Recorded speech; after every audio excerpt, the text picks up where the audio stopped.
Absolutely, you never know. absolutely. Their covert efforts are unceasing and relentless in Iran.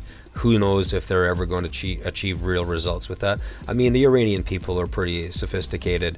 They aren't easily deceived, and they've got a long history of understanding exactly who their enemy has been. They know what's happening. And right. everybody alive in Iran today understands that their enemy has always been Western power, Western oil-hungry power. You know. Mm-hmm.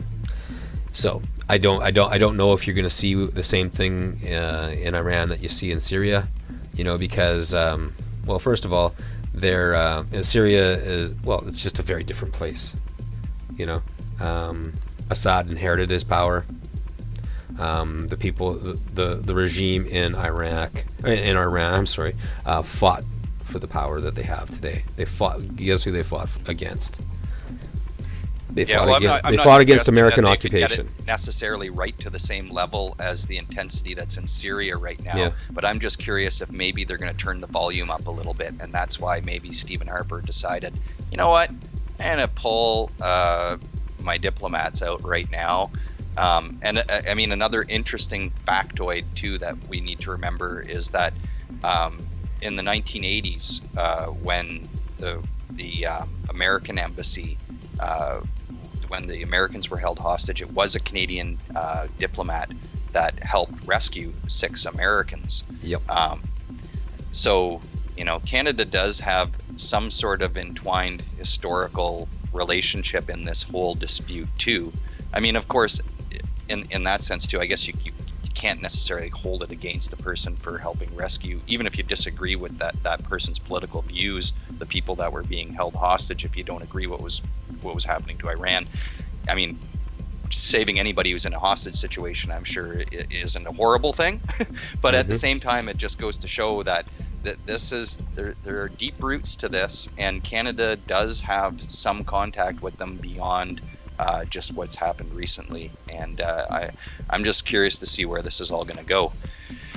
I hope, though, as we started out this show, you know, we need to call for peace and diplomacy, and Stephen Harper's closing of that Iranian. This is what I wish for, my friend, is peace upon the land. But there's always the hope that we're completely wrong in criticizing our wonderful Prime Minister in his decision to cut diplomatic ties with Iran. We could be wrong. Has it ever occurred to you? I mean, I've been wrong once before. Yeah, the Appeal of Conscience Foundation apparently is going to bestow the World Statesman Award upon our Prime Minister Stephen Harper. Yay! Yeah, later this month, Stephen Harper will be taking a trip south of the border to have this award bestowed upon him. And of course, the Appeal of Conscience Foundation was founded in 1965 by Rabbi Arthur Schneier. It calls itself an interfaith partnership of corporate and spiritual leaders from all faiths that promote peace, tolerance, and ethnic conflict resolution. How closing its mission to rally religious leaders worldwide to take a stand against terrorism. So Stephen Harper is now a champion of democracy, freedom, and human rights. I guess they haven't looked at his record in Canada. Yeah, and if you take a look at the Appeal of Conscience Foundation, even a quick little look-see into what they're all about, it should be no surprise that they regard our Prime Minister as a world statesman. You know? Well, he got what he wanted, right? Best friend to Israel, I guess, at this point. Yeah. Yep. I mean, absolutely. That's what it comes down to. On that note, do you suppose we should go to a track? I think you probably got a rockin' track for us. Yeah, it's called The Terror State by Anti-Flag. Here we go. Nice. Psycho, killer, liar, they criminal with protection of the law. Go!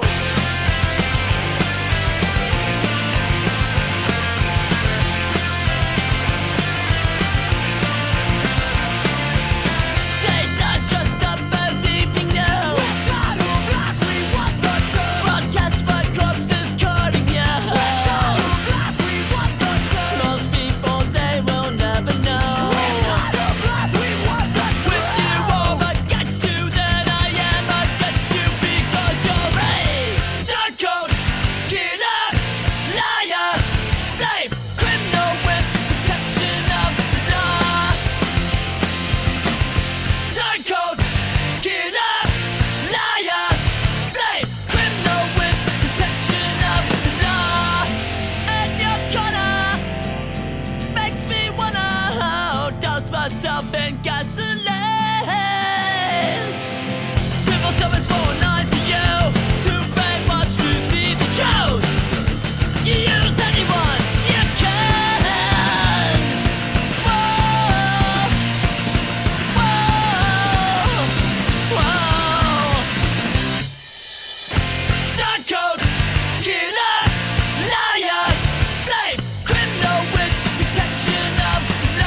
The terrorist state. And Mike, Nice. which state do you think they're referring to when they refer to the terrorist state? Oh boy. Us or them? I was like, I wanted to have that do do do do do, something to put some pressure on me here. Yeah. I'm gonna guess that it's us. Maybe, eh? I don't know. They're punks, so probably. Yeah.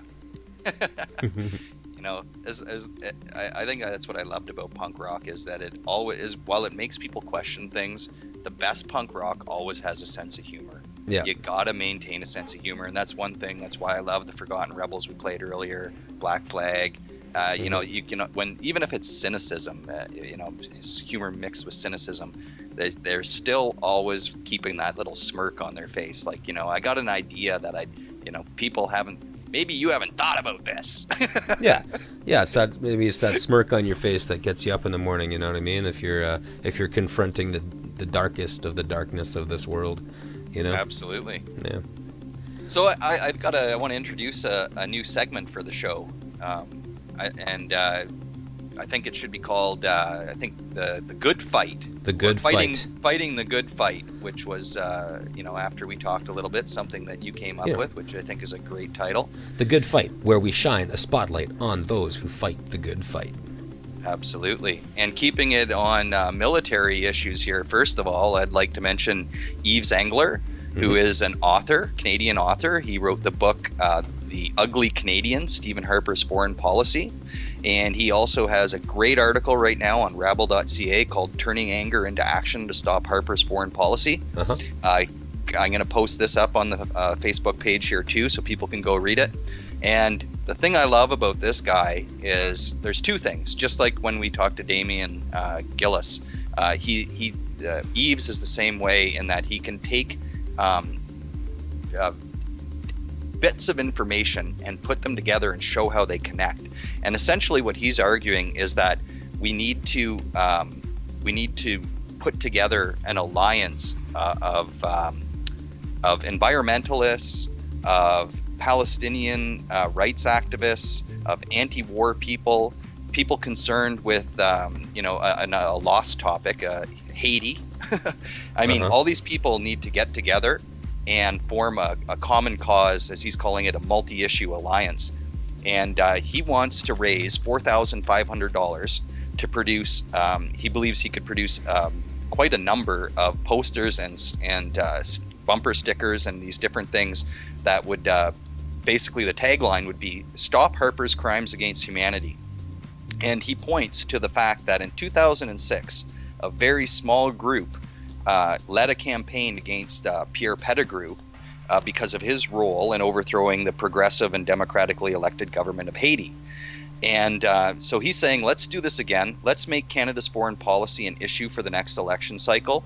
We can't wait for the opposition parties. We have to build this as a grassroots effort. So people who want to support Yves Engler in this can email him at Yves Engler, that's YVESENGLER @hotmail.com. And go read his article at rabble.ca. I just ordered one of his books online about the history of Canadian peacekeeping. Yeah, I'm really looking forward to it, man. Yeah.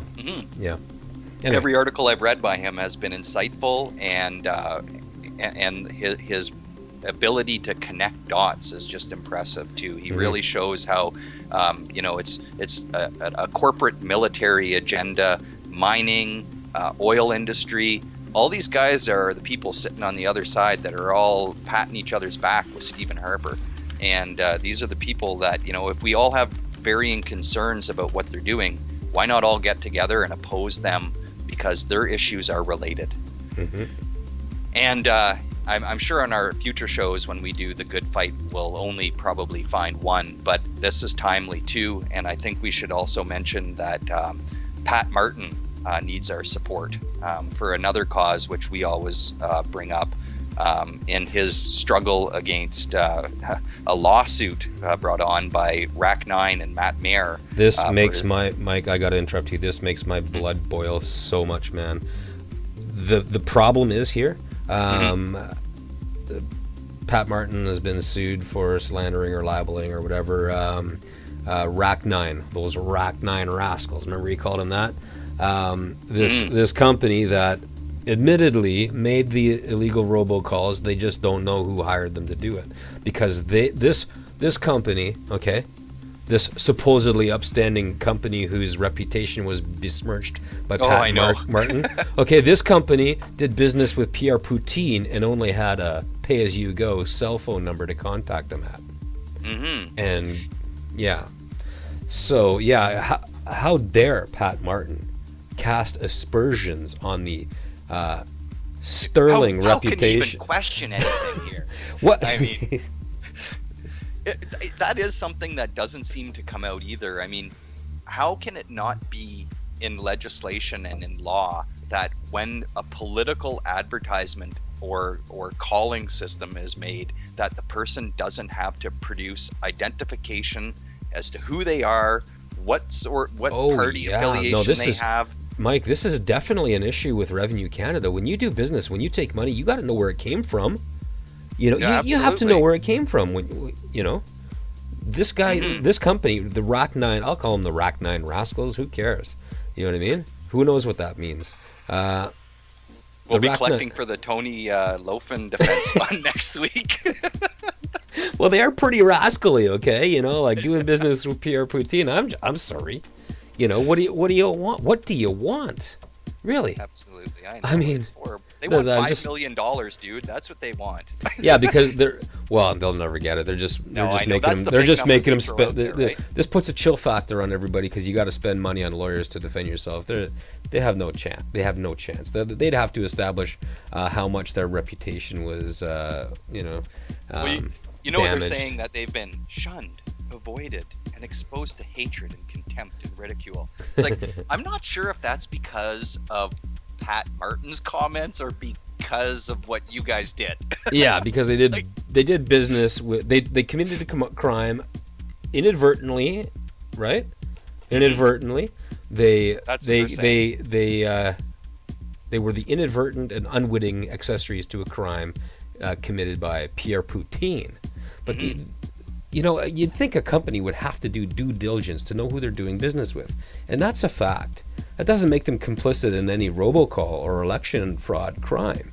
But that puts bad business practices, that's for sure. No, that means Revenue Canada better climb about 60 miles up their ass to figure out how they do business and what principles drive their business. You have to know where you get your money. You have to know who's paying you, or you have to know what you're doing too. You know what I mean? You have to do some due diligence to make sure when you're conducting your business, you're not breaking a law while you're